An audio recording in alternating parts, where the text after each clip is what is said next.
आप देख रहे हैं वॉइस ऑफ इंडिया टीवी में हूं आपके साथ। नए अपडेट की बात करें, देश में मंकी पॉक्स के बढ़ते मामलों को देखते हुए केंद्र सरकार ने जरूरी गाइडलाइंस जारी की है। इनमें 21 दिन का आइसोलेशन, घावों में ढककर रखना और ट्रिपल लेयर का मास्क पहनना शामिल है।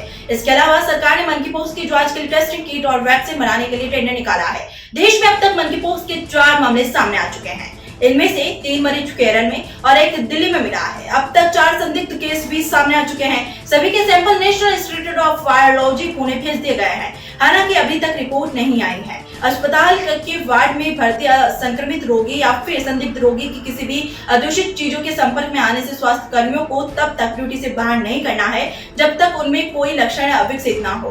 हालांकि ऐसे स्वास्थ्य कर्मचारियों की 21 दिन तक निगरानी बहुत जरूरी है। मंकी पॉक्स मरीज के संपर्क में आने और उससे शारीरिक संपर्क बनाने या फिर उसके आसपास दूषित चीजें जैसे कपड़े, बिस्तर आदि के संपर्क में आने पर संक्रमण फैल सकता है। इससे बचना बहुत जरूरी है। मंकी पॉक्स से निपटने के लिए केंद्र सरकार ने भी तैयारी शुरू कर दी है।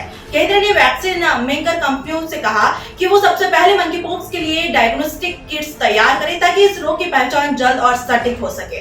इसके साथ ही बीमारी से निपटने के लिए वैक्सीन भी तैयार करना जरूरी है। इस पर भी तेजी से काम किया जाए। इसके लिए आईसीएमआर ने कंपनियों से प्रस्ताव भी मांगे हैं। देश में मंकी पॉक्स का पहला केस 14 जुलाई को केरल के कोल्लम में मिला था।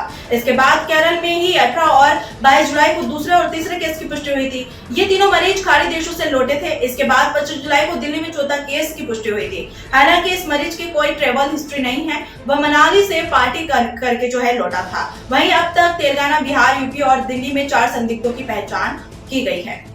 तो एक हफ्ते का अपडेट लगातार जानकारी के लिए बने रहे वॉइस ऑफ इंडिया टीवी के साथ। जय हिंद, जय भारत।